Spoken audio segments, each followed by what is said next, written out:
तो भारी बारिश से प्रयागराज में गंगा और यमुना दोनों नदियां खतरे के निशान के ऊपर बह रही है। गंगा में आई बाढ़ सबसे ज्यादा कहर मचा रही है, जिससे शहर के निचले इलाके पूरी तरह से जलमग्न हो गए हैं। एसडीआरएफ, एनडीआरएफ की टीमें लगातार लोगों का रेस्क्यू कर रही है। कितने भयावह हालात हैं, ग्राउंड जीरो से ये रिपोर्ट देखिए।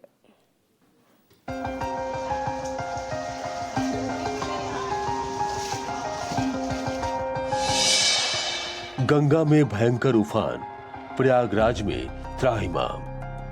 जहां तक नजर जा रही है, सैलाब का प्रकोप दिख रहा है।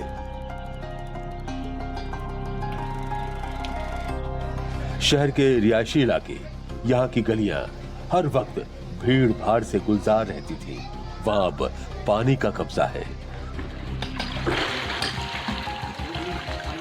सड़कें पानी से लबालब भरी हैं। घरों में पानी भर गया है। निचले फ्लोर तो पूरी तरह पानी में समाये नजर आ रहे हैं। प्रयागराज में बाढ़ के प्रकोप की हर एक तस्वीर रोंगटे खड़े करने वाली है।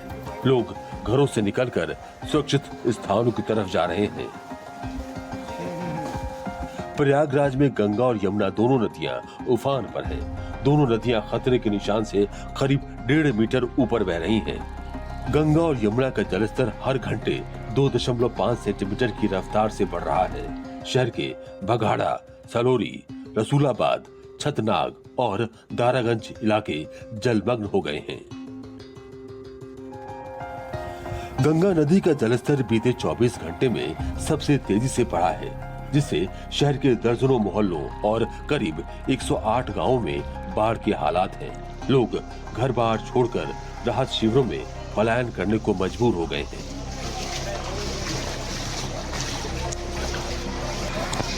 कुंभ क्षेत्र भी पूरी तरह जलमग्न हो गया है। बड़े हनुमान मंदिर के गर्भगृह में भी पानी भर गया है, जिसके बाद बड़े हनुमान मंदिर के कपाट बंद कर दिए गए हैं। दुकानदार और तीर्थ पुरोहित सुरक्षित स्थानों की ओर जा चुके हैं। सबसे बुरे हालात बघाड़ा और सरोरी इलाकों में है, जहां बाढ़ का पानी घरों में घुसा है। घरों की निचली मंजिल पूरी तरह पानी में डूबी है। सड़कें पानी से लबालब भरी हैं। एनडीआरएफ और एसडीआरएफ की टीमें लोगों को रेस्क्यू करने में जुटी हैं। न्यूज 24 की टीम भी एनडीआरएफ के साथ बाढ़ग्रस्त इलाकों में निकली। संगम नगरी प्रयागराज के बघाड़ा एरिया में है। हम हैं यहाँ पर एनडीआरएफ की टीम की मदद से हम यहाँ पहुँच पाए हैं, क्योंकि पानी बहुत ज्यादा यहाँ पर है। और जिस तरह से हम एनडीआरएफ की टीम, हमारे सहयोगी हैं सब यहाँ पे, जिस तरह से मदद कर रहे हैं लोगों को यहाँ से निकाल के सुरक्षित स्थानों पर पहुंचा रहे हैं। यहाँ पर ज्यादातर जो छात्र हैं वो फंसे हुए हैं, क्योंकि ये इलाहाबाद विश्वविद्यालय से काफी करीब माना जाता है। और यहाँ पर सबसे ज्यादा आबादी जो है वो छात्रों की है, क्योंकि छात्र यहाँ पर पढ़ाई करने आता है, साथ साथ यहाँ पर जो कि परीक्षाओं में भाग लेता है। तो यहाँ पर कहीं ना कहीं सबसे ज्यादा जो लोग रह रहे हैं, छात्र रह रहे हैं, उनको यहाँ से निकाला जा रहा है। और एनडीआरएफ की जो टीम है वो बराबर नियंत्रण लगी हुई है। इनका जो टोल फ्री नंबर है उसके माध्यम से यहाँ पे जो लोग हैं, जो छात्र हैं, वो इनसे संपर्क कर रहे हैं और जहाँ पे फंसे हुए हैं उन्हें एनडीआरएफ की टीम निकालकर सुरक्षित स्थानों पर या बाढ़ रहित जो शिविर बनाया गया है वहां पर पहुंचा रही है, जहां पर सरकार द्वारा उन्हें रहने और खाने की व्यवस्था की गई है। प्रशासन को बघाड़ा इलाके में कुछ छात्रों के 3 दिन से एक घर में फंसे होने की खबर मिली थी, जिसके बाद एनडीआरएफ ने मोर्चा संभाला और तेजी से छात्रों की मदद के लिए बोट के सहारे पहुंचने की कोशिश की गई।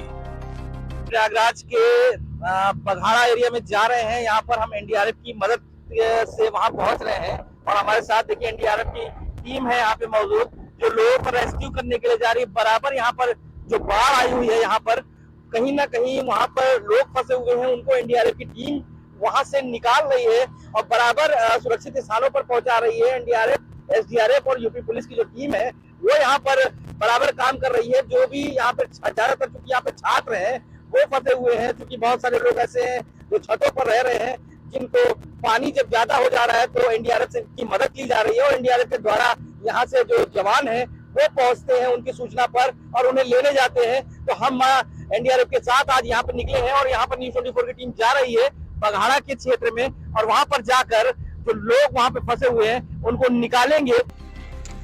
गंगा नदी में तेज उफान में न्यूज 24 की टीम एनडीआरएफ के साथ बोट पर बघाड़ा इलाके में पहुंची तो वहां के हालात बेहद भयावह दिखे। हर तरफ पानी ही पानी नजर आया, घर पानी में डूबे दिखे, लोग जान बचाने के लिए छतों पर खड़े थे। इस समय हम बघाड़ा एरिया में आ गए हैं और यहाँ पर जिस तरह से आप मकान देख रहे हैं किस तरह से डूबा हुआ है, पूरी का पूरा यहाँ पर बाढ़ आ गया है। गंगा यमुना दोनों नदियों का यहाँ पर पानी बहुत तेजी से बढ़ रहा है, तो कहीं ना कहीं यहाँ पर जो बाढ़ है जैसी नौबत वो प्रयागराज में आ गई है। और यहाँ पर एनडीआरएफ की जो टीम है वो बराबर लगी हुई है और यहाँ पर लोगों की मदद करने का प्रयास कर रही है। तमाम जो लोग फंसे हुए हैं, यहाँ पर जो छात्र फंसे हुए हैं, उनको यहाँ से निकाला जा रहा है। खास करके अगर बात करें तो गंगानगर, नेवादा, सलोरी और आपका दारागंज, बख्शी बांध के आसपास का जो निचला इलाका है वो, अरैल और आप अरैल के अलावा नैनी के कई निचले इलाके हैं वो पूरी तरह से बाढ़ के प्रभाव में आ गए हैं और कहीं ना कहीं बाढ़ का भय है और लगातार पानी यहाँ पर बढ़ रहा है। तो इसको देखते हुए प्रशासन पूरी तरह से अलर्ट है और कई जगह पर बाढ़ रहित शिविर बनाया गया है ताकि लोग वहां पहुंचकर सुरक्षित रह सके। एनडीआरएफ और एसडीआरएफ की टीमें लगातार लोगों को रेस्क्यू करने में जुटी है। देखिए ये महिला और उसकी 2 बेटियां भी बाढ़ के बीच छत पर फंसी थी। पानी इनके घर में घुस गया था। इन्होंने छत पर शरण ली थी, जिसके बाद एनडीआरएफ की टीम ने परिवार को बोट के सहारे रेस्क्यू किया।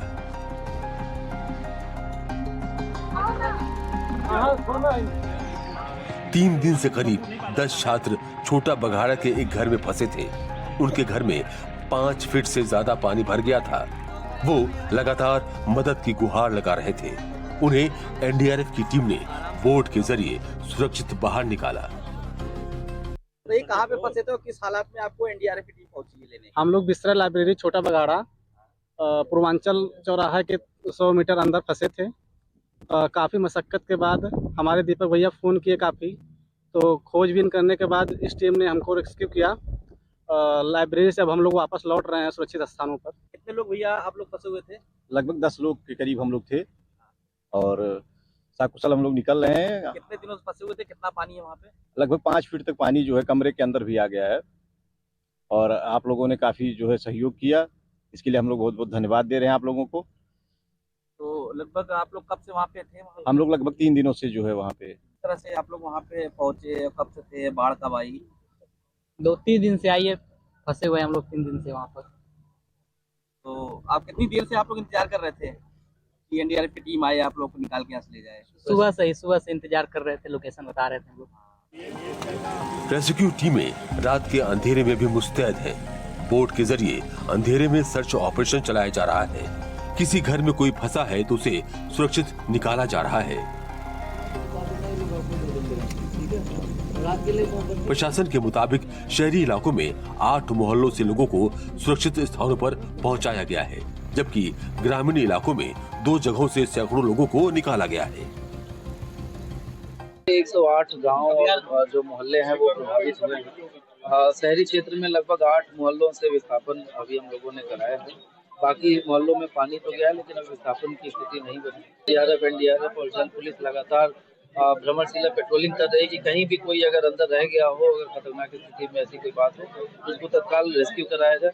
हमारा कंट्रोल रूम एक्टिव हो गया है और कंट्रोल रूम पे जितने भी कॉल्स आ रहे हैं उसको हम लोग अटेंड कर रहे हैं और उनकी सहायता के लिए हम लोग पहुंच रहे हैं। प्रयागराज के आसपास के गांवों में बाढ़ से हालात विकराल हो गए हैं। गांव के गांव पानी में समा गए हैं। लोग बोट के जरिए आवागमन कर रहे हैं। सामान, दूध, बाइक सब बोट पर रखकर ले जा रहे हैं। प्रशासन ने जगह जगह बाढ़ राहत शिविर बनाए हैं। सैकड़ों लोगों को इन राहत शिविरों में रखा गया है।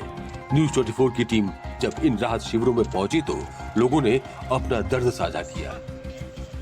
राजापुर के रीगल गेस्ट हाउस आ गए हैं जहां पर अस्थायी बसेरा बना दिया गया है। जो गांव, जो बस्ती है जहां पर पानी आ गया है या कहें कि गंगा यमुना का जब जल स्तर बढ़ा तो उनके घरों तक पानी आ गया, तो यहाँ पर अस्थायी प्रशासन की तरफ से एक बसेरा बनाया गया है। यहाँ पर कुछ लोग आए हुए हैं। कहाँ से भाई साहब आप आए हैं? ओमनगर, राजापुर। तो कितना पानी आपके यहाँ चला गया? अरे हमारे कमर से छाती भर है। तो कितने दिन आप वहाँ पे रहे, फिर कैसे आपको पता चला? फिर 3 दिन से यहाँ पर है। तो पूरा घर, सब परिवार सब डूब गया। तो सपरिवार लेके ये लोग यहाँ पर चले आए हैं और यहाँ पर रह रहे हैं। हालांकि ये जो रैन बसेरा बनाया गया है यहाँ का रीगल गेस्ट हाउस में, यहाँ पे 300 लोगों की रहने की व्यवस्था है, लेकिन यहाँ की व्यवस्थाएं देखते हुए और लोगों की भीड़ बढ़ते हुए देखकर यहाँ पर 400 से ज्यादा लोग यहाँ पर रह रहे हैं और अपना यहाँ पर अस्थायी स्थान यहाँ पर रखा है। यूपी के डिप्टी सीएम केशव प्रसाद मौर्य ने भी प्रयागराज का हवाई सर्वेक्षण किया और बाढ़ राहत शिविरों का दौरा किया। डिप्टी सीएम ने कहा कि बाढ़ को रोकना तो बस में नहीं, लेकिन लोगों को हर संभव मदद का भरोसा दिया है। हम सबका यही प्रयास है कि बाढ़ तो एक प्राकृतिक आपदा है और इस प्राकृतिक आपदा के कारण जो समस्या आई है उससे निपटने के लिए जो आवश्यक कदम उठाए जाने चाहिए, वो सभी आवश्यक कदम उठाने के निर्देश भी दिए गए, उठाए भी जा रहे हैं। इसीलिए मैंने हवाई सर्वेक्षण भी किया है पूरे प्रयागराज का, अभी राहत कैंप का भी निरीक्षण किया है और अभी मैं बैठक भी लूँगा और जहाँ जो आवश्यक होगा निर्देश देंगे। प्रयागराज में गंगा और यमुना के बढ़ते जलस्तर से लोगों में खौफ है। प्रशासन का कंट्रोल रूम 24 घंटे जलस्तर की मॉनिटरिंग कर रहा है। जिले में बनाई गई 88 बाढ़ चौकियां अलर्ट पर हैं। प्रशासन के लोगों को भी सतर्क रहने को कहा गया है। प्रयागराज से पंकज चौधरी की रिपोर्ट, न्यूज़ 24।